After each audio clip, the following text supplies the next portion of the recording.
Storja stramba li feġġet fil-medja Libjana u segwita mill-ġurnali Maltin hekk kif il-Ministeru tal-Affarijiet Barranin qed jitlob spjegazzjoni dwar żjara deskritta bħala uffiċjali ta' Neville Gafà, konsulent fl-Uffiċċju tal-Prim Ministru fil-Libja f'dawn l-aħħar jiem.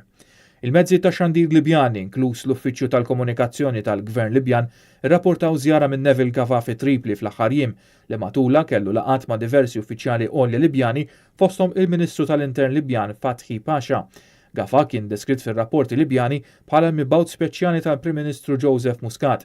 Ir-rapportaġġ ta' żjara fil-Libja kien komplut ukoll b'ritratti uffiċjali tal-Ministeru tal-Intern.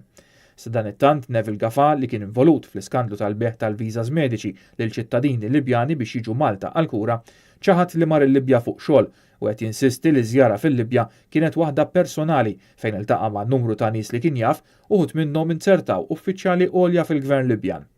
Il-kobba tkomplet titħabbel aktar hekk kif il-ġurnal Times of Malta illum jirrapporta li Gafà rnexxielu jiżgiċċa l-awtoritajiet tas-sigurtà Libjani li kellhom ordnijiet biex iżommuh.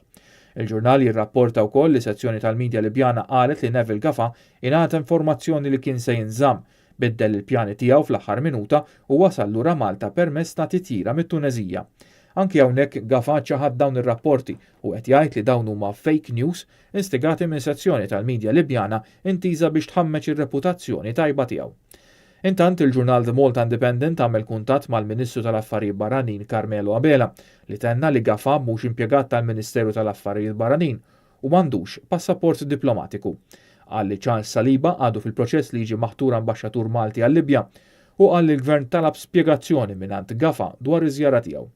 Fl-2016, meta kien uffiċjal fil-Ministeru tas-Saħħa, Neville Gafà kien akkużat minn whistleblower Libjan li kien qed imexxi racket ta' viżas mediċi fejn allegatament talab €2500 għal kull persuna biex tinħarġi la viża. Minkejja dan ir-rapport ta' whistleblower u diversi provi oħra li kien daħħal madwar €38,000, il-Pulizija qalet li ma kienx hemm evidenza biżżejjed biex Gafà jitressaq il-qorti.